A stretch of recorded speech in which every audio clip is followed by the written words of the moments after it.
जो हमारे जीवात्मा कर्मी अरे जो उपासक थे उनका वर्णन कर दिया 15वें मंत्र में।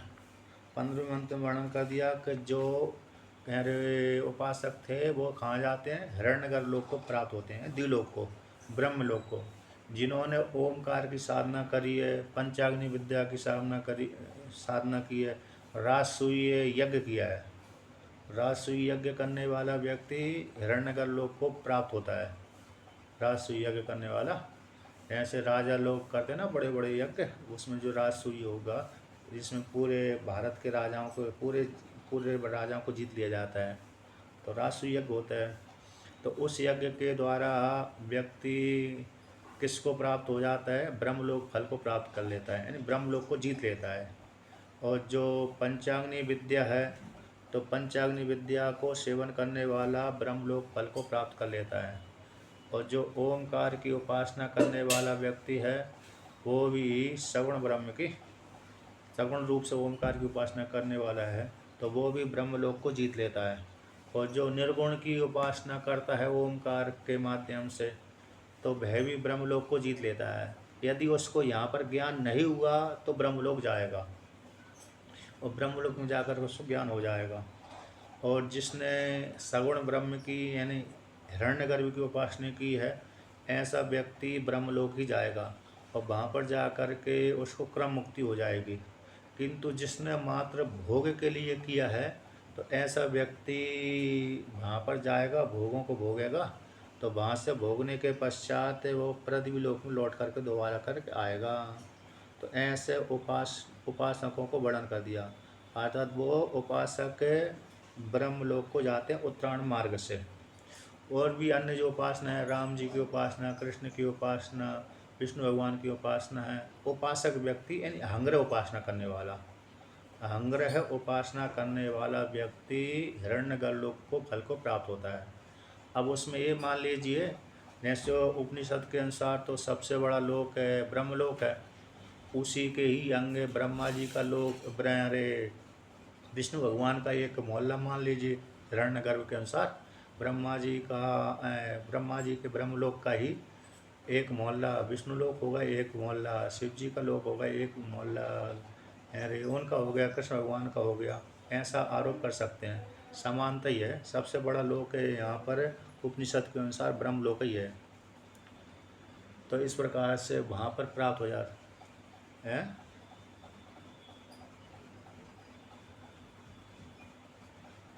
डिस्टर्बेंस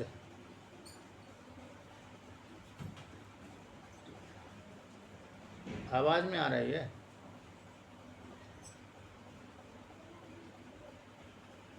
अच्छा अच्छा। तो ये अरे ब्रह्मलोक में मतलब सबसे बड़ा लोक उपनिषद के अनुसार ब्रह्मलोक हो गया, और ईश्वर अंतर्यामी तो स्वरूप हो गया। तो ब्रह्मलोक तक के व्यक्ति ऐश्वर्य को प्राप्त करता है, ब्रह्मलोक से ऊपर कोई ऐश्वर्य है ही नहीं है। उत्कर्ष की प्राप्ति कहाँ तक की जाती है व्यक्तियों के लिए, कहते हैं ब्रह्मलोक पर्यंत तक है। इसके अलावा ऊपर वहाँ से आगे ब्रह्मलोक से ऊपर कोई ऐश्वर्य नहीं है। इसके अलावा जो ऊपर ईश्वर है, तो ईश्वर तो उसमें जा कर के ऐश्वर्य नहीं, बल्कि उसमें जाकर लीन हो जाता है साधक, इस प्रकार से। तो जो उपासक होते हैं वो ब्रह्मलोक पर्यंत तक जाते हैं, ये वर्णन कर दिया। अब कहते हैं जो कर्मी हैं वो चंद्रमा लोक तक जाते हैं। कहाँ तक जाते हैं, चंद्रमा लोक तक जाते हैं, वो दक्षिणायन मार्ग से। उपासक उत्तरायण मार्ग से जाते हैं ब्रह्मलोक पर्यंत तक। और कर्मी जो कर्मकांड करने वाले हैं और यज्ञ करने वाले हैं, और बाहर बहिर्वेदी से दान करने यानी यज्ञ के बाहर दान करने वाले हैं, ऐसे कर्मी चंद्रमा लोक तक जाते हैं। अब चंद्रमा लोक तक जाते हैं तो वहाँ से व्यक्ति जैसे द्युलोक वाले व्यक्ति गल करके नीचे आते हैं, उसी प्रकार से चंद्रमा लोक वाले व्यक्ति भी अरे चंद्रलोक से, पितृलोक से, स्वर्गलोक, पितृलोक यानी चंद्रलोक से लौट करके आते हैं। तो वो भी गल करके ही आते हैं, दोनों की प्रक्रिया नीचे लौटने की समान है। तो वो सारे कैसे, जैसे द्युलोक में गया वो भी आकाश के माध्यम से, वायु के माध्यम से चंद्रमा में आया, चंद्रमा के माध्यम से वर्षा में गया, वर्षा के माध्यम से पृथ्वी में आया। उसी प्रकार से जो कर्मी गए थे चंद्रलोक में, वह भी आकाश वायु के माध्यम से वर्षा में आया, वर्षा के माध्यम से पृथ्वी में आ गया। तो सभी की, दोनों की, सबकी प्रक्रिया कैसी है? समान है उतरने की। लेकिन हाँ, एक ऊपर से ज़्यादा ऊपर से आ रहा है, एक कम ऊपर से आ रहा है, इस प्रकार से। तो यहाँ पर दृष्टांत दिया था, जैसे बर्फ़ का ढेला है, तो बर्फ़ का ढेला जब तक अरे अग्नि के साथ संबंध, सूर्य भगवान के साथ संबंध नहीं हुआ, तब तक ठोस बना रहता है। जैसे ही सूर्य भगवान के साथ संबंध हो गया, अग्नि के साथ संबंध हो गया, धूप के साथ संबंध हो गया, उसी काल में पिघल जाता है। तो ये दृष्टांत को दाष्टान्त में घटा दिया। दाष्टान्त में कैसे घटा दिया कि जब तक जीवात्मा का पूर्ण कर्म है ब्रह्मलोक संबंधी अथवा पितृलोक संबंधी, तब तक उनका शरीर है कैसा रहेगा? ढेले के समान रहेगा, बर्फ के ढेले के समान रहेगा, ठोस रहेगा। उस शरीर से भोग भोग सकता है व्यक्ति उस काल तक। और जैसे ही उनका पुण्य समाप्त हुआ, उसी काल में उनका जो शरीर है चिंता के माध्यम से बर्फ के समान पिघल जाता है ना। जैसे बर्फ पिघल जाता है धूप के लेकर के, उसी प्रकार उन जीवात्माओं का शरीर भी पिघल जाता है, जलमय हो जाता है। और जल के माध्यम से ही फिर पृथ्वी आदि में करके माता पिता से युक्त होकर के फिर पैदा हो जाता है पुत्र पुत्री के रूप में। ये उपासक कर्मी है। इसके पश्चात फिर जो कीड़े मकोड़े का तो जाय स्वमरीय तृतीय गति वर्णन कर दिया। अब पुनः और कहते हैं कि आकाशाद वायु प्राप्तिर प्रकारम आहा, कि आकाश से वायु की प्राप्ति के प्रकार को वर्णन करते हैं। कैसे वर्णन करते हैं कि ते पुनरअपि कर्मिणस् तच्छरीरः सन्तः पुरोवातादिना एतश्च अमुतश्च नीयन्ते अंतरिक्षगास तदह आकाशाद वायुम इति। कहते ते यानी कौन? वे कौन? कर्मी। तत्शरीरांता, जो आकाश से वायु भाव को प्राप्त हो गए। आकाश से यानी वहाँ से जल बन करके पिघल करके, जैसे जल है बर्फ का ढेला पिघल जाता तो उसी प्रकार से उनका शरीर पिघल गया, जलमय हो गया। तो जल आकाश से वायु में प्रवेश कर गए, सूक्ष्म हो गया। अब सूक्ष्म हो गया तो लेकिन है तो स्थूल, लेकिन हम लोगों की अपेक्षा सूक्ष्म ही है तो स्थूल, लेकिन हम लोगों की अपेक्षा यदि पूरा ही सूक्ष्म हो जाए तो फिर दिखेगा ही नहीं, है कि नहीं। तो स्थूल तो है लेकिन इतना अत्यंत सूक्ष्म है कि हम लोगों को दिखता नहीं, चक्षु इंद्रिय के द्वारा विषय नहीं बनता। ऐसा फिर ऐसा जो जीवात्मा है पुर्यष्टक से युक्त है, पुर्यष्टक से युक्त रहेगा। पुर्यष्टक मतलब 5 ज्ञानेंद्रिय, 5 कर्मेंद्रिय, अंतःकरण। ये 5 ज्ञानेंद्रिय हो गई, 5 कर्मेंद्रिय हो, अंतःकरण हो गया और 5 प्राण हो गया और 5 भूतों का शरीर हो गया, 5 भूतों का संस्कार। इनको सभी को 5 में 5 में बांट दिया। और अविद्या, काम और कर्म, अविद्या हो गई, वासना हो गई और कर्म हो गया, ये 3 और लगा दिए, अविद्या, वासना और कर्म, ठीक है ना। तो ऐसा लगा देने से क्या हो गया? 5 और 3 8, इन 8 को मिला करके पुर्यष्टक बोलते हैं।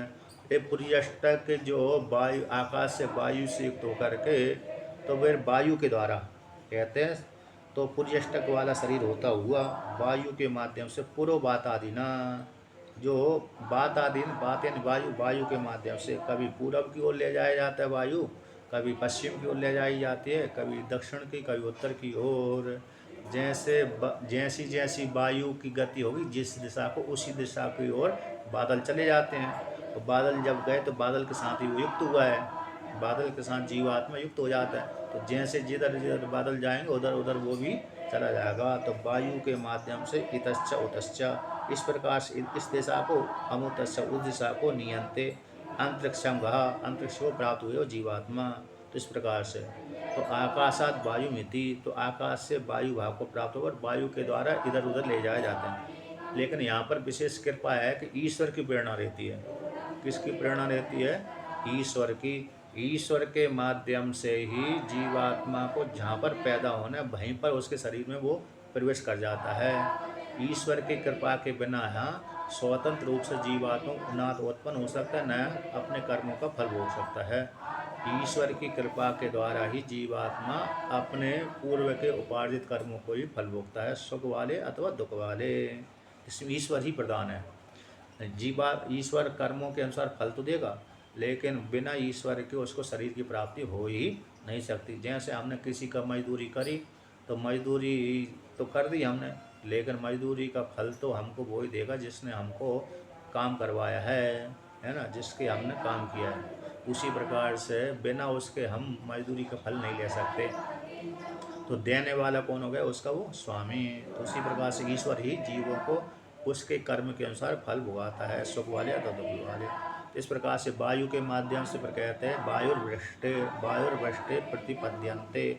वायु से वही जीवात्मा वृष्टि के रूप में जाते हैं, पर्जन्य के माध्यम से वृष्टि के भाग को प्राप्त हो जाते हैं। तद उत्तम, उसको कहा गया है, कहते पर्जन्याग्नहु सोमम राजानम झोवती थी। तो पीछे के श्लोक श्रुति में वर्णन कर दिया गया। इसमें छठे अध्याय के द्वितीय ब्राह्मण के ही 10वें मंत्र में कहते पर्जन रूप अग्नियों में जब हवन कर दिया जाता है, किसको? पर्जन रूप अग्नि में सोम को। जहाँ पर द्युलोक नामक अग्नि में देवता श्रद्धा नामक आहुति डालते हैं, उससे सोम राजा पैदा होता है। अब उसी सोम को ही आहुति बना दी, तो सोम को आहुति बना दी तो अग्नि कौन सी बनाई? अग्नि की कल्पना किसमें कर दी कि पर्जन नामक अग्नि जो द्वितीय अग्नि है।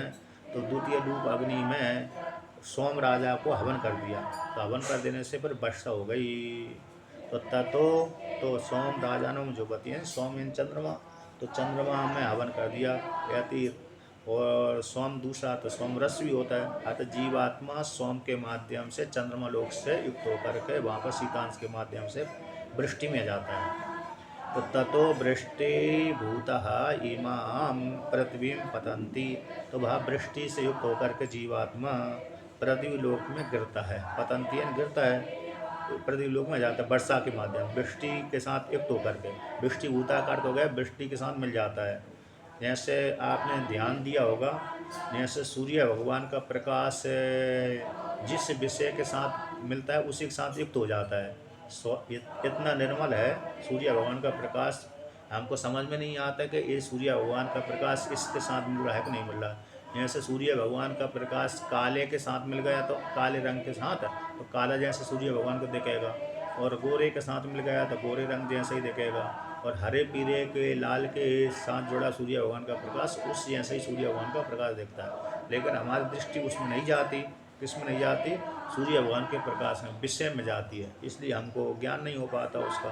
तो जैसे सूर्य भगवान का प्रकाश निर्मल होने के कारण उसे जिस विषय के साथ जोड़ता है उसी विषय के साथ युक्त हो जाता है। उसी प्रकार से ये भी जीवात्मा भी इतना सूक्ष्म होने के कारण जिसके साथ जोड़ता है उसी के साथ युक्त हो जाता है। तो वृष्टिभूत हो गया, वृष्टि के साथ जोड़कर वृष्टि जैसा हो गया, और पृथ्वी लोक में आ गया।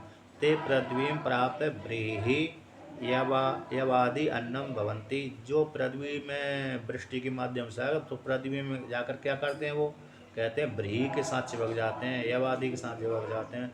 अर्थात जो भी पृथ्वी पर उगता है औषधि, उस औषधि के साथ युक्त हो जाते हैं, चिपक जाते हैं, है ना। जैसे दीवार पर हम पेंट मतलब पुताई करते हैं, तो पुताई करते हैं तो वो उसके साथ चिपक जाता है, जो रंग है दीवार के साथ चिपक जाता है।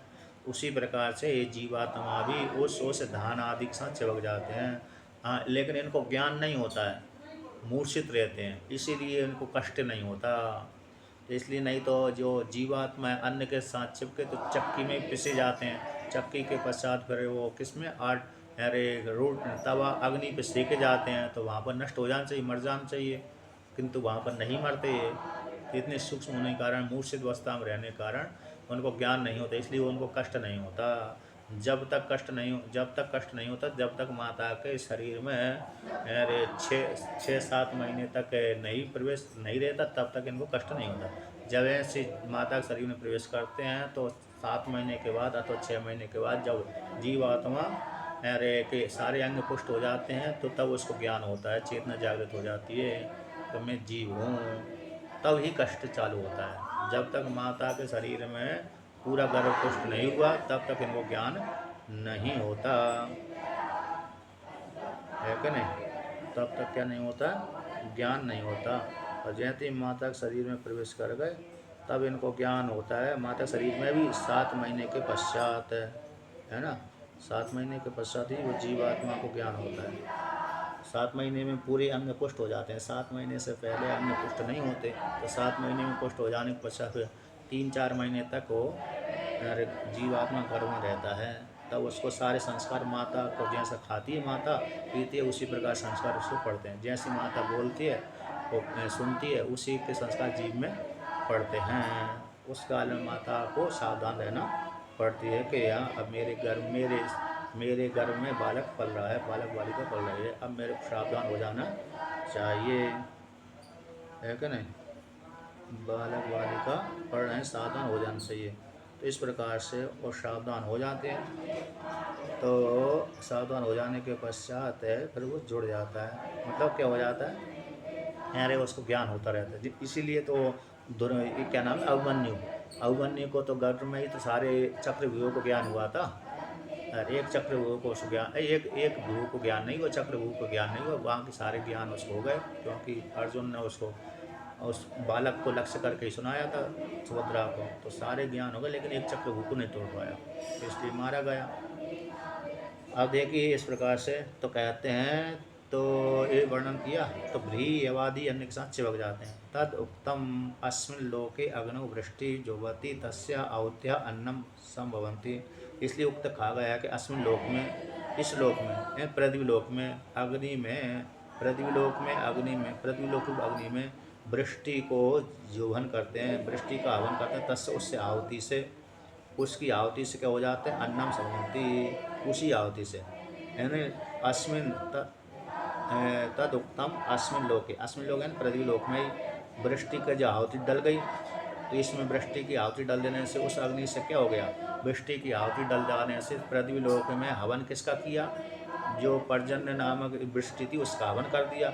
हवन कर देने से उससे क्या हो गया, अन्न की पैदा हो गई, भ्री आदि के बन गए।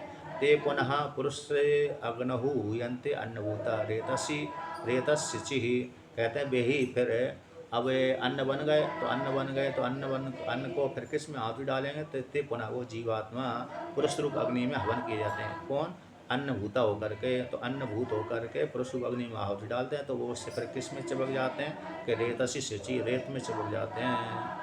ततो रेतो भूतः योषाग्नो हूयन्ते ततो जायन्ते लोकम प्रति उत्थानस्य ते लोकम प्रति उत्तिष्ठन्तो अग्निहोत्रादि कर्म अनुतिष्ठन्ति।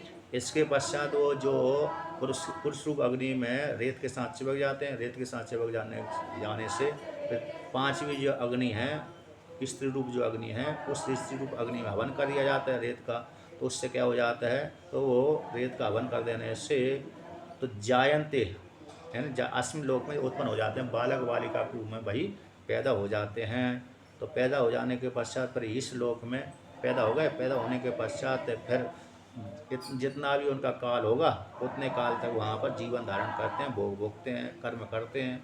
तो कहते हैं पर प्रति उत्थान से उत्थान करते हैं, ते लोकम प्रति उत्तिष्ठन, तो इस लोक में आकर के अग्निहोत्रादि कर्म करते हैं। अग्निहोत्रादि कर्म में अनुतिष्ठन्ति, अग्निहोत्रादि कर्म का सेवन करके जब तक उनकी आयु रहेगी तब तक कर्म करेंगे, फिर अगले शरीर को प्राप्त हो जाएंगे, फिर अगले मर करके दूसरे शरीर को चले जाते हैं, मतलब भोग भोगने के लिए चले जाते हैं। ततो धूमादिना पुनः पुनः सोमलोकम पुनर् इमं लोकम इति। तो जहाँ से माता पिता के माध्यम से जीवात्मा पैदा हो गया, पुरुष रूप अग्नि स्त्री रूप अग्नि के माध्यम से पैदा हो गया। पैदा हो जाने के पश्चात पर जितनी आयु थी उतने काल तक वह कर्म करता है जीवात्मा।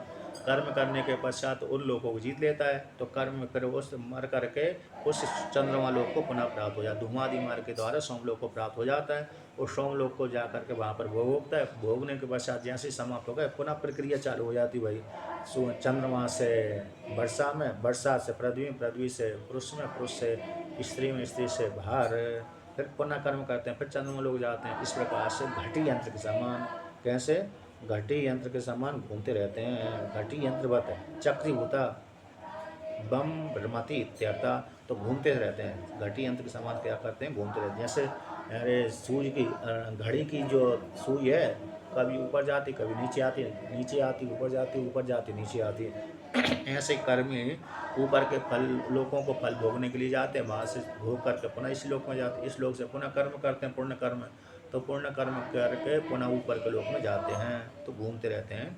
उनको मोक्ष रूप फल की प्राप्त नहीं होती, बल्कि संसार में घूमते रहते हैं। अब कहते हैं कि उत्तरायण मार्ग वाले भी तो घूमते रहते हैं। हाँ, वो भी घूमते हैं, लेकिन दीर्घ जैसे अरे पितृलोक में गए हुए व्यक्ति, चंद्रमलोक में गए हुए व्यक्ति बार बार आते जाते नहीं, जल्दी जल्दी आते जाते रहते हैं, किंतु ऐसे द्यूलोक में गए हुए व्यक्ति जल्दी जल्दी नहीं आते। उत्तर मार्गाहे सद्यो मुक्तये वह यावत ब्रह्म न विदुहु इति नु कामय माना संसरति इति उत्तम। कहते उत्तर मार्ग के लिए अथवा सद्यो मुक्तये, सद्यो मुक्ति, उत्तर मार्ग है उत्तरायण मार्ग, उत्तर मार्ग से गए हुए उपासक जो हिरण्यगर्भ की उपासना करते हैं, ऐसे व्यक्ति अथवा ओंकार का जप करते हैं, ऐसे व्यक्ति कहाँ पर पहुँच जाते हैं? उत्तरायण मार्ग से ब्रह्मलोक को पहुँच जाते हैं। तो वो तो दीर्घ काल में यदि ज्ञान नहीं हुआ है ना, तो फिर दीर्घ काल में लौट करके आते हैं। तो प्राय करके ओंकार की साधना करने वाले को तो ओम ज्ञान हो ही जाती है। यहाँ पर ज्ञान नहीं हुआ तो ब्रह्मलोक में जरूर ज्ञान हो ही जाएगा, ओंकार की उपासना के फल के प्रभाव से। अथवा कहते हैं सद्यो मुक्ति, तो यहीं पर उसने आत्मा का चिंतन किया, किस प्रकार से हम ब्रह्मास्मि, ओंकार की साधना करता रहा है ना, और ओंकार की साधना करता ओम ओम का जप करता रहा, और ब्रह्मास्मि हम ब्रह्मास्मि में ब्रह्म इस प्रकार से सेवन करता रहा, चिंतन करता रहा, तो उसको यहीं पर ज्ञान हो गया, फिर उसका तो गमन नहीं होता। उत्तर मार्ग के लिए अथवा सद्यो मुक्ति के लिए जब तक ब्रह्म को नहीं जानते, उत्तर मार्ग के माध्यम से अथवा सद्यो मुक्ति के लिए मुक्ति के माध्यम से ब्रह्म को जब तक नहीं जानते तब तक वो घूमते रहते हैं। इति नु कामय माना संसरति, इस प्रकार से वो कामना से युक्त होकर संसरण करते रहते हैं। कौन? कर्मी, मतलब केवल कर्मियों को इतना ही कर्म है, इतना ही कामना रहती है कि हम पुण्य कर्म करेंगे, उस लोक में फल भोगने के लिए जाएंगे, उस लोक में फल भोग करके पुनः इसी लोक में लौट करके आ जाएंगे। इस प्रकार से वो सेवन करते रहते हैं, है कि नहीं? इस प्रकार से क्या करते हैं? सेवन करते रहते हैं। अब आगे कहते हैं, तो वर्णन करते हैं, तो कहते हैं इति नु कामय माना का 8 नंबर तक टीम के लेकर यहाँ श्रुति आई है, इति नु कामय माना संसति तुक्कम, ऐसा पहले वर्णन कर दिया श्रुति ने कि इतना ही गारज जीवन वालों व्यक्ति केवल कर्मियों की इतनी कामना है, हम कर्म करेंगे पुण्य लोगों को जीतेंगे, पुण्य लोग के माध्यम से पुनः वहाँ पर भोग भोगेंगे, पुनः फिर इस प्रकार से श्लोक में आएंगे। अब आगे वर्णन करते हैं, आते पुनर् या उत्तरम दक्षिणम च एतौ पंतानो न विदुर उत्तरस्य दक्षिणस्य व पतः प्रतिपत्तये ज्ञानम कर्म वा न अनुतिष्ठन्ति इत्यर्थः ते किम भवन्ति इति। तो यहाँ पर कहते हैं 2 स्थानों का वर्णन कर दिया, 2 मार्ग का, उत्तरायण मार्ग का और दक्षिणायण मार्ग का। ऐसा कथन करने के अनंतर किंतु जो उत्तरायण मार्ग को नहीं जानते अथवा दक्षिणायन मार्ग को नहीं जानते, उत्तरायण मार्ग से उपलक्षित उपासना नहीं करते ब्रह्म की प्राप्ति के लिए, हिरण्यगर्भ लोक फल की प्राप्ति के लिए, और दक्षिणायन सबसे कर्म धार्मिक कर्म नहीं करते, धार्मिक अनुष्ठान दान पुण्य आदि नहीं करते, तो ऐसे व्यक्ति दोनों मार्गों को न विदु, इन दोनों मार्गों को नहीं प्राप्त करते। तो ऐसे उत्तर मार्ग और दक्षिण मार्ग को प्रतिपत्ति के लिए, प्राप्ति के लिए, जानने के लिए, ग्रहण प्राप्ति के लिए ज्ञान अथवा कर्म का, ज्ञान यानी उपासना, कर्म यानी कर्मकांड, इसका सेवन नहीं करते हैं, तो वे ऐसे व्यक्ति से भिन्न जो व्यक्ति रहते हैं वे किम भवन्ति, क्या होते हैं? अर्थात जो उपासना भी नहीं करते और कर्मकांड भी नहीं करते, यानी धार्मिक अनुष्ठान आदि सेवन नहीं करते, भजन पूजन आदि भी नहीं करते, तो ऐसे व्यक्ति की क्या गति है? तो ऐसी प्राप्त हो जाने पर श्रुति कहती उच्यते ते कीटः पतंगा यदिदम यच्च इदम दंदसूकम दंसमस्कम इति एतद् भवन्ति। जो उपासना भी नहीं करते, ओमकार आदि की उपासना नहीं करते, हिरण्य सगुण ब्रह्म की अथवा निर्गुण ब्रह्म की चिंतन नहीं करते, और केवल कर्म भी नहीं करते, यज्ञ आदि भी नहीं करते, दान पुण्य भी नहीं करते, गंगा नर्मदा यमुना आदि का सेवन भी नहीं करते, मंदिर आदि में भी नहीं जाते, ऐसे व्यक्ति कर्म करते ही नहीं हैं, अर्थात धार्मिक कर्म करते नहीं हैं, ऐसे भी व्यक्ति ते कहते कीटः पतंगा भवन्ति, कीड़े कीड़े हो जाते हैं। कीट यानी कीड़े, पतंगा यानी जो जैसे वर्षा काल में पतंगे होते हैं, आग को देख करके आग की ओर दौड़े आते हैं, वो पतंग कहलाते हैं। तो यहाँ कीड़ा है पतंगा, यदि दम दंत सुखम मच्छर, तो मच्छर आदि हो जाते हैं। दंस मस्कम आता, मच्छर ऐसे डांस होते हैं। डांस मतलब जो पशु चराते हैं उस काल में, अथवा वर्षा काल में ये बहुत होते हैं, डांस बोलते हैं। मच्छर भी है, डंस भी है, वर्षा काल में ही ज़्यादा होते हैं। पशु पक्षी में छेड़ते रहते हैं, अतः मनुष्यों में छेड़ जाते हैं। इस प्रकार से तो ये होते रहते हैं। एवं ही इयं संसार गति कष्टा अस्याम निमग्नस्य पुनरुद्धार एव दुर्लभा। जिस प्रकार से यह संसार की गति है, कौन सी गति है? संसार की गति है। इस प्रकार संसार की गति कैसे? कष्टदायक है। इस प्रकार से जन्म लेना, बार बार मरना, और जो तृतीय गति वाली तो खतरनाक है। अस्याम निमग्नस्य, इस गति में, संसार गति में निमग्न वाले व्यक्ति का उद्धार होना बड़ा दुर्लभ है। उद्धार, क्योंकि आसक्ति ज़्यादा रहती है व्यक्ति को, हर व्यक्ति को आसक्ति बहुत बनी रहती है। तो इस छोटी छोटी विषय में आसक्ति रहती है, इसलिए उसका उद्धार होना बड़ा कठिन है।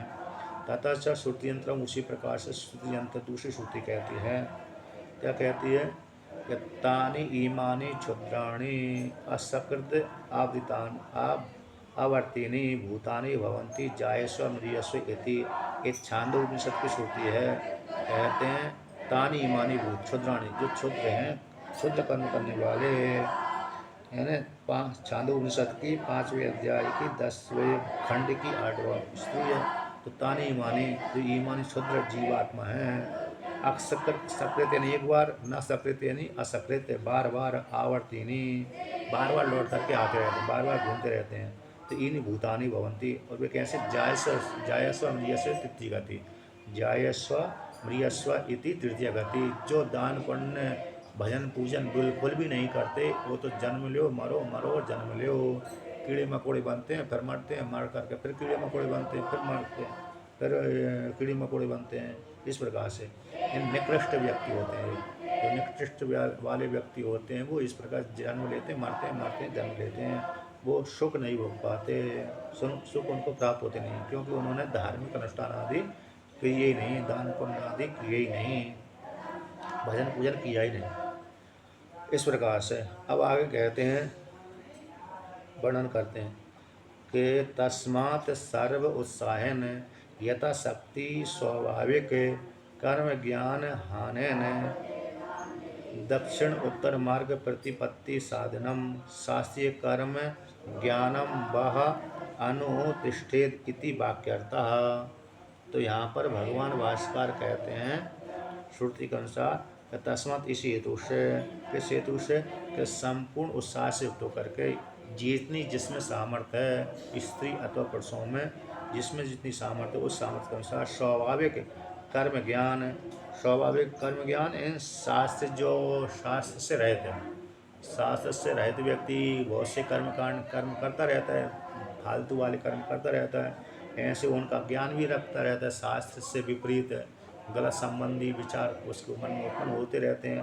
तो गलत संबंधी जो कर्म और ज्ञान है, उनके हानि से, उनके त्याग देने से, गलत कर्मों का, गलत प्रकार का चिंतन है ना, गलत प्रकार का कर्म कर दिया, दूसरे को हानि पहुंचा दी, ये गलत कर्म हो गया। दूसरे के अनिष्ट का चिंतन करता रहता है, यह एक ज्ञान हो गया। तो इस प्रकार स्वाभाविक कर्म ज्ञान के त्याग से दक्षिण मार्ग और उत्तर मार्ग की प्रतिपत्ति का साधन, दक्षिण मार्ग की प्राप्ति का साधन कौन है? कर्मकांड, शास्त्रीय कर्म, दान पुण्य आदि, भजन पूजन आदि। और उत्तर मार्ग का जो साधन है वो उपासना हो गई, ओमकार की साधना, पंचाग्नि विद्या इत्यादि, तो हिरण्यगर्भ की साधना। तो उत्तर मार्ग की प्राप्ति का साधन और दक्षिण मार्ग की प्राप्ति का साधन, ऐसे जो कर्म और उपासना है उसका सेवन करना चाहिए, और नरक से बचने के लिए इस प्रकार से वर्णन किया। स्वाभाविक कर्म ज्ञान के त्याग से उत्तर मार्ग और दक्षिण मार्ग की प्राप्ति के जो साधन है, उन साधनों का सेवन करते रहना चाहिए। अब श्रुति कहते तथा च उत्तम, उसी प्रकार से श्रुति ने भी कहा है। तो श्रुति ने क्या कहा है? कहते श्रुति ने इस प्रकार से कहा कि श्रुति यहाँ पर सभी को सावधान कर रही है, वैराग दिलाने के लिए, कि वैराग जीवात्मा इस प्रकार से चिंतन करेगा तो उसको जगत से वैराग हो जाएगा। अतो वै खलु दुर्निश्चय प्रापतरम इन तस्मात् जुगुप्सेत इति श्रुति अंतराद।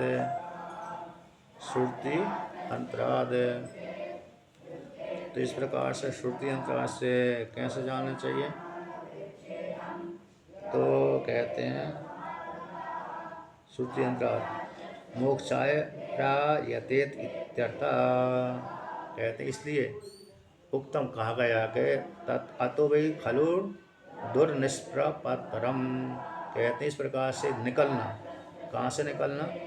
इस संसार से निकलना बड़ा कठिन है। दुष्य निष्प्रपतरम, तो 6 नंबर टिप्पणी में लिखा है दुष्य निष्क्रमणम, यह संसार से ऊपर उठना बड़ा कठिन है। इसलिए संसार से निकलना बड़ा कठिन होने के कारण इसलिए जुगुप्सेता, जुगुप्सेता है ना, जुगुप्सा ब्राह्म प्रमाद कर्ता नाम उपसंख्यानम इत्यादि, इन कुछ इस प्रकार से यहाँ पर इन गलत विषय में रमण नहीं करना चाहिए। तो इससे संसार से पार होना बड़ा कठिन है। इसलिए जो संसार में फंस गया, आसक्ति जिसको मोह है, उसको निकलना, संसार से निकलना बड़ा कठिन होता है। इस हेतु से उसको प्यारा दिलाने के लिए यहाँ पर कहते हैं मुश्किल से तो मनुष्य होने की प्राप्ति होती है, मुश्किल से तो मनुष्य होने की प्राप्ति होती है। और मनुष्य होने की प्राप्ति हो जाने पर भी आसक्ति इतनी बड़ी रहती है कि अरे आत्मा के कल्याण करने के लिए कर्म करता ही नहीं है। इसलिए श्रुति अंतर से मोक्ष के लिए प्रयत्न करते रहना चाहिए, प्रकृष्ट रूप से यत्न करते रहना चाहिए। इस संसार से बैराग होकर के, संसार में बैराग की भावना करके, घृणा करके, त्याग करके, इसमें दोष दृष्टि देख करके व्यक्ति को मोक्ष की प्राप्ति के लिए यत्न करते रहना चाहिए। अति कष्ट संसारात, अत्यंत, यहाँ पर तस्मात् इति अत्यंत कष्ट, दुष्य निरपरापत्रम, इससे संसार से पार होना बड़ा कठिन है। इसी हेतु से इससे निकलना बड़ा कठिन होने के कारण इससे, इस कष्ट वाले संसार से निकलना बड़ा, संसार से, कष्ट वाले संसार से निकलना बड़ा कठिन होता है। इसलिए इसको बैराग की भावना करके इस संसार से मुक्त हो जाए, यानी घृणा करके, बैराग की भावना करके, तो कष्ट वाले संसार से बैराग की भावना करें, और बैराग की भावना करके सारे यत्न करके मोक्ष के लिए प्रयत्न करते रहना चाहिए। अब कहते हैं अत्रापि, यहाँ पर भी उत्तर मार्ग प्रतिपत्ति साधनम एव महायत्न कर्तव्य इति गम्यते। इसलिए यहाँ पर भी जैसे छांदोग्य उपनिषद में कहा गया, तो उसी प्रकार से बृहदारण्यक उपनिषद में भी, यानी छांदोग्य उपनिषद में कहा गया कि संसार बड़ा कष्टदायक है, तो यहाँ से निकलना बड़ा मुश्किल हो जाता है। इसलिए व्यक्ति को इससे निकलने के लिए बड़ा यत्न करते रहना चाहिए, मोक्ष के लिए यत्न करते रहना चाहिए। उसी प्रकार से यहाँ पर भी बृहदारण्यक उपनिषद में भी, यहाँ पर भी बृहदारण्यक उपनिषद में भी उत्तर मार्ग की प्रतिपत्ति के साधन में ही यत्न करना चाहिए। दक्षिण मार्ग की प्रतिपत्ति के साधन में यत्न न करके उत्तर मार्ग की प्रतिपत्ति में साधन करना चाहिए। जैसे उत्तर मार्ग की प्रतिपत्ति में साधन क्या हो गया? उत्तर मार्ग की प्रतिपत्ति का, उत्तर मार्ग की प्राप्ति के लिए, यानी इस प्रकार से चिंतन करते रहना चाहिए। मैं ही, जैसे राम जी की पूजा करी, शिव जी की पूजा करी, विष्णु भगवान की पूजा करी, शालिग्राम की पूजा करी, नरदेश्वर की पूजा करी, शिवलिंग की पूजा करी, तो शिवलिंग की पूजा करने के पश्चात ये भावना करते रहना चाहिए जो शिव जी हैं वो मैं हूँ, मैं हूँ भाई शिव जी हूँ, जो मैं विष्णु हूँ भाई, जो विष्णु हैं भाई मैं हूँ, जो मैं हूँ भाई विष्णु हूँ, जो मैं कृष्ण हूँ भाई मैं हूँ, जो मैं हूँ भाई कृष्ण हूँ। इस प्रकार से चिंतन करते रहना चाहिए। और जो राम जी का भजन है, राम, जिसके पास में राम का मंत्र राम जप करे, जिसके पास में कृष्ण का मंत्र कृष्ण का जाप करे, जिसके पास में शिव जी का मंत्र है वो शिव जी का भजन करे, और जिसके पास में ओमकार का मंत्र है उसको ओमकार का जप करे। इस प्रकार से जाप करते करते और भावना भी करते रहना चाहिए मुझ में और राम में, मुझ में अथवा कृष्ण में, मुझ में अथवा शिव में कोई भेद नहीं है। इस प्रकार से चिंतन करते रहना चाहिए। तो ऐसे चिंतन करने से उत्तरायण मार्ग की प्राप्ति, यदि ज्ञान हो गया तो फिर तो गमन होगा नहीं, और ज्ञान नहीं हुआ तो इस प्रकार की भावना के माध्यम से व्यक्ति को उत्तरायण मार्ग, ब्रह्मलोक फल की प्राप्ति होगी। इस प्रकार से जान लेना चाहिए। तो उत्तर मार्ग की प्राप्ति के साधन में ही महान यत्न करना चाहिए, इति गम्यते, जाना जाता है। अब कहते हैं एवं, इस प्रकार से है, एवं एव अनुपरिवर्तनते इति युक्तत्वात्। इस प्रकार से परिवर्तनशील, इस संसार कैसा परिवर्तनशील है, अनुपरिवर्तन घूमते रहते व्यक्ति। जब तक इस प्रकार से चिंतन नहीं करेगा तब तक घूमता ही रहेगा। क्या करेगा व्यक्ति? घूमता ही रहेगा। इस प्रकार से जान लेना चाहिए। पंच प्रश्न के प्रस्तुत करके किमिति प्रत्येकम तेषां निर्णय न करता। कहते 5 प्रश्नों का प्रश्न करके, पंचम प्रश्न के प्रस्तुत करके, 5 प्रश्न इस प्रकार से जीवात्मा क्या करता है? ऊपर जाता है, ऊपर से नीचे को आता है, ऐसे सेवन किया था। ऐसा वर्णन करने के पश्चात उनका निर्णय तो किया नहीं गए। 5 प्रश्नों का निर्णय तो किया नहीं गया। ऐसी प्राप्त हो जाने पर कहते हैं एवं इस प्रकार से अनुपरिवर्तनते इति। जीवात्मा इस प्रकार से जन्म लेता है, जन्म लेकर कर्म करता है, कर्म या तो उपासना करता है, उपासना करके ऊपर के लोक में जाता है, ऊपर के लोक में भोगों को भोगता है। जैसे पृथ्वी लोक में जीवात्मा कर्म भी करता है और भोग का भोग भी भोगता है। जीवात्मा ऊपर जैसे यहाँ पर जन्म लेकर के कर्म भी करता है और भोग भी भोगता है। तो कर्म करता भोग भोगता दोनों, सुख वाले या तो दुख वाले। जैसे उसके कर्म थे पुण्य वाले पाप वाले, उसी के अनुसार उसको भोग की प्राप्ति होती है, सुख की प्राप्ति होती है, दुख की प्राप्ति होती है। क्योंकि जीवात्मा पुण्य और पाप को लेकर के ही पैदा होता है, चाहे वो स्त्री हो चाहे वो पुरुष हो। इसलिए पुण्य पाप को लेकर के पैदा होती है। इसी हेतु से उसको कष्ट भी प्राप्त होता है, कष्ट भी प्राप्त होता है और सुख भी प्राप्त होता है। यदि जिसको सुख ही सुख प्राप्त हो रहा है तो सिद्ध उससे जान लेना चाहिए इसने पूर्व के कर्म में पुण्य वाले ही किए थे, ज़्यादा पुण्य वाले थे, इसलिए इसको कष्ट प्राप्त नहीं हुआ। किंतु जिसने देखा कि कष्ट ही कष्ट प्राप्त हो रहा तो सिद्ध होना चाहिए तो उसके पूर्व के जन्म में कष्ट वाले ही थे, कष्ट वाले कर्म की, इसलिए उसको कष्ट ही कष्ट प्राप्त हो रहा है।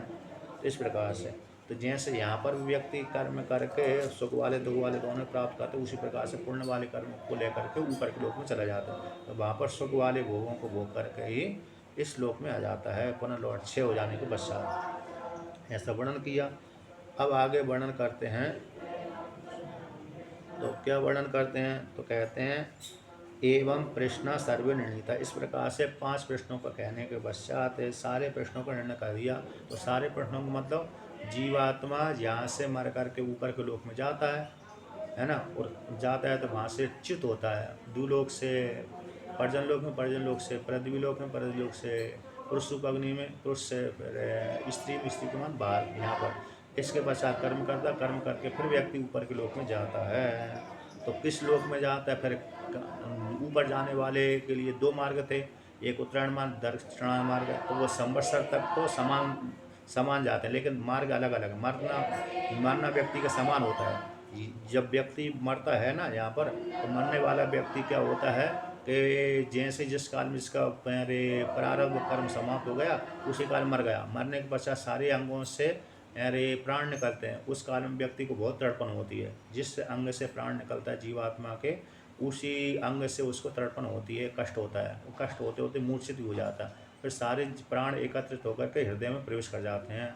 हृदय में, शरीर के भीतर जो हृदय है उसमें प्रवेश कर जाते हैं। फिर वहाँ पर उसको ज्ञान हो जाता है, चेतना जागृत हो जाती है। फिर वहाँ से जैसे जिसका कर्म थे उसी के अनुसार उस क्षेत्र से निकलता है।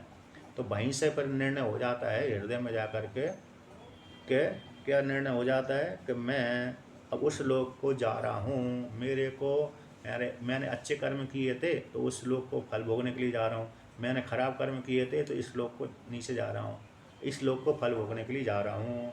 जैसे जिसने नारकीय कर्म किए थे तो हृदय के माध्यम से फिर वो निकलता है नीचे के 2 क्षेत्रों के माध्यम से। और जिसने पुण्य वाले कर्म किए थे तो उसने ऊपर आँख वाले क्षेत्र से निकलता है, कभी नाक वाले क्षेत्र से निकलता है, कभी मुख से निकलता है, कभी कान से निकलता है। और जिसने उपासना की है उसको यहाँ से निकलता है। जैसे आपने देखा है जो बालक 1 वर्ष का बालक होता है उसको यहाँ पर डप डप होता रहता है, ब्रह्मरंध्र कहलाता है। तो जो योगी होता है, ओमकार की साधना करने वाला होता है, ऐसा व्यक्ति अथवा जो पंचाग्नि विद्या का सेवन करने वाला होता है वो इसी मार्ग से निकलता है। तो इस प्रकार से इस प्रकार से 5 प्रश्नों को कहकर सारे प्रश्नों का निर्णय कर दिया गया। किस वाक्य के माध्यम से? असौ वही लोक इति आरभ्य पुरुष संभवती। तो यहाँ पे ये जो द्युलोक है, असौ यानी द्युलोक है, यहाँ से आरंभ करके वह पुरुष हो जाता है। आरंभ करके पुरुष संभवती यानी माता पिता के माध्यम से जीवात्मा पैदा हो जाता है। इस प्रकार से। तो चतुर्थो प्रश्न जो 14 प्रश्न था कौन सो यतिथ्याम आहुत्याम इत्यादि प्राप्तम्यन, इस चौथे प्रश्न का जो चौथा प्रश्न वर्णन किया था कि कितनी आहुति से होत होकर के जीवात्मा पुरुष संज्ञा को प्राप्त होता है। ऐसे चौथे प्रश्न को प्रथम रूप से निर्णय कर दिया, प्रथम को प्रदान कर दिया, प्रथम के उत्तर देकर चौथे प्रश्न को क्या कर दिया, आहुति के माध्यम से पहला बना करके उत्तर दे दिया। पंचमस्तु द्वितीय, और पांचवा जो प्रश्न है इस प्रकार से पांचवा प्रश्न को किस मार्ग से जाता है व्यक्ति, तो देवयान से व पतः प्रतिपदम पितृयान से व इति दक्षिण उत्तर मार्गम प्रतिपत्ति साधन कथनेन। कहते पंचम जो प्रश्न है तो किस मार्ग से जाता है, व्यक्ति कर्म तो करता है तो कर्म आहुति से युक्त होकर के जीवात्मा ऊपर के लोक में जाता है, तो मार्ग अलग अलग होते हैं। जैसे कोई भी व्यक्ति काशी में जा रहा है और हरिद्वार जा रहा है, काशी भी जा रहा है और हरिद्वार भी जा रहा है, तो दोनों के लिए मार्ग अलग अलग होते हैं। एक ही गांव में रहने वाले व्यक्ति हैं दो, तो एक व्यक्ति काशी जा रहा है, एक व्यक्ति हरिद्वार जा रहा है, तो घर से तो दोनों एक साथ एक काल में निकले, एक ही घर में रहते थे, एक ही गांव में रहते थे, तो एक ही काल में निकले, लेकिन काशी का जाने का मार्ग अलग है और हरिद्वार का जाने का मार्ग अलग है। उसी प्रकार से उपासना करने वाले भी हृदय देश तक तो समान जाते हैं, लेकिन हृदय के पश्चात फिर उत्तरायण मार्ग वाले उत्तरायण मार्ग से जाते हैं, दक्षिणायन मार्ग वाले दक्षिणायन मार्ग से जाते हैं।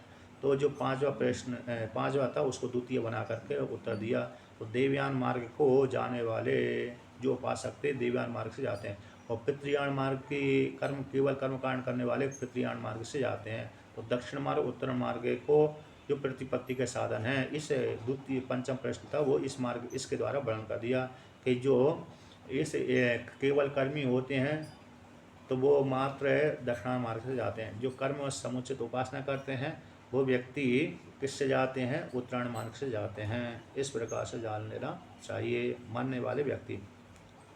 तेन चाह प्रथमो अपि अग्नेर आरंभे केचित अर्ची प्रतिपद्यन्ते केचित धूम इति प्रतिपत्ति।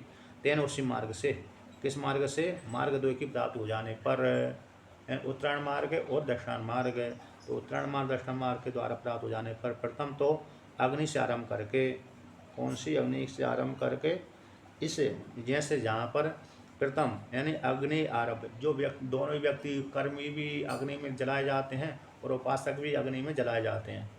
जो उपासक होते हैं वह जो लौकिक अग्नि है, लौकिक मतलब शमशान घाट में ले जाते हैं व्यक्ति को, है ना। जो उपासक को भी शमशान घाट में लेके जाते हैं, उनके भाई बंधु पुत्र पुत्रियाँ पुत्र आदि, और जो के कर्मी है उसको भी शमशान घाट में लेके जाते हैं, उसके पुत्र आदि भाई बंधु आदि उसको जलाते हैं। तो अग्नि में ले जा करके अग्नि संस्कार कर देते हैं। फिर अग्नि संस्कार करने के पश्चात जब मर गया मतलब संस्कार कर दिया, उसी काल में कहते हैं वो गमन करता है। जिस काल में मरता है उसी काल में व्यक्ति चला जाता है, जिस काल में मरता है उसी अपनी कर्म और उपासना के बल के अनुसार चला जाता है। वो पुत्र पुत्रियों की अपेक्षा नहीं रखता कि मेरे पुत्र पुत्रियाँ भाई बंधु आदि हैं, पुत्र पौत्र आदि है, मेरे अग्नि संस्कार करेंगे तो फिर मैं उस लोक में जाऊंगा, ऐसी प्रतीक्षा वो नहीं करता। वो प्रतीक्षा तो वही करता है जिसने अच्छे कर्म नहीं किए, खराब कर्म किए, कोई ना कोई मेरा शरीर का संस्कार कर दे जिससे मैं पूर्ण लोक को चला जाऊँ, पूर्ण फल को प्राप्त कर जाऊँ। तो जिसने खराब कर्म किए वही प्रतीक्षा करता है कोई ना कोई मेरी शरीर की सदगति संस्कार कर दे, अग्नि संस्कार कर दे। किंतु जो उपासक होता है, कर्मी होता है, वो अपने कर्म और उपासना के बल के प्रभाव से पुत्र पौत्र आदि की प्रतीक्षा नहीं करता, चाहे वो करें चाहे ना करें। कर देते हैं तो और पुण्य उसको मिल जाते हैं, नहीं करते हैं तो वो अपने पुण्य के प्रभाव से लोकांतर चला जाता है।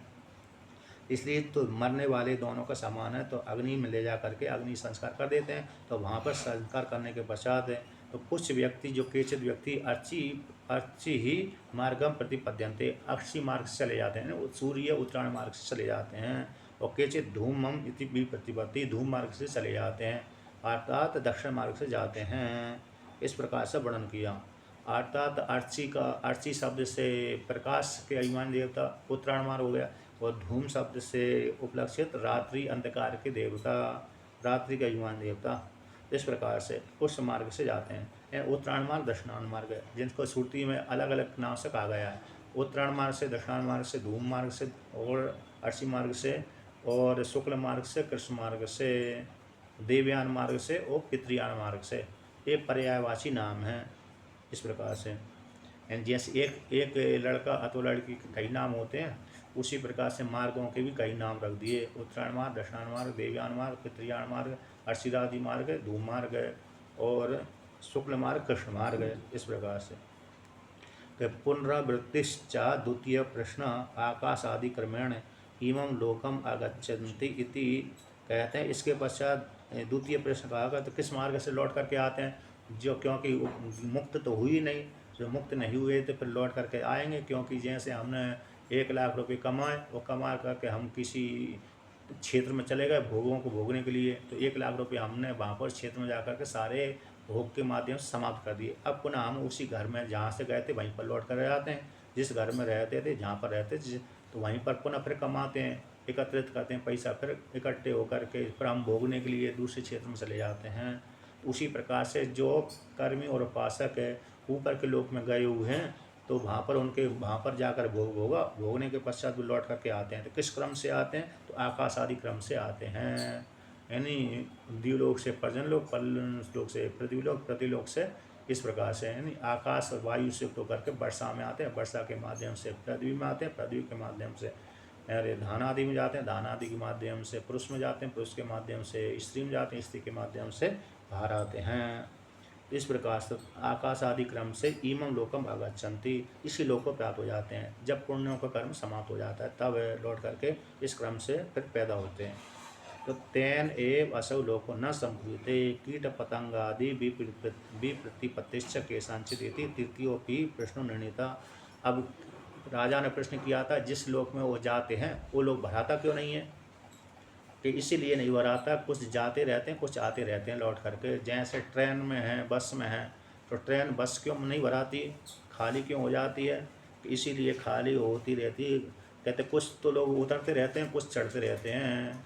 जो ट्रेन है, बस है, भराती क्यों नहीं है, कि आगे जिनका गंतव्य हो जाता है, गंतव्य आ जाता है, वो गंतव्य वाले व्यक्ति उसमें पहुंच जाते हैं, उतर जाते हैं। और जिनका गंतव्य आगे जाना है वो वहाँ पर चढ़ बैठ जाते हैं, है कि नहीं।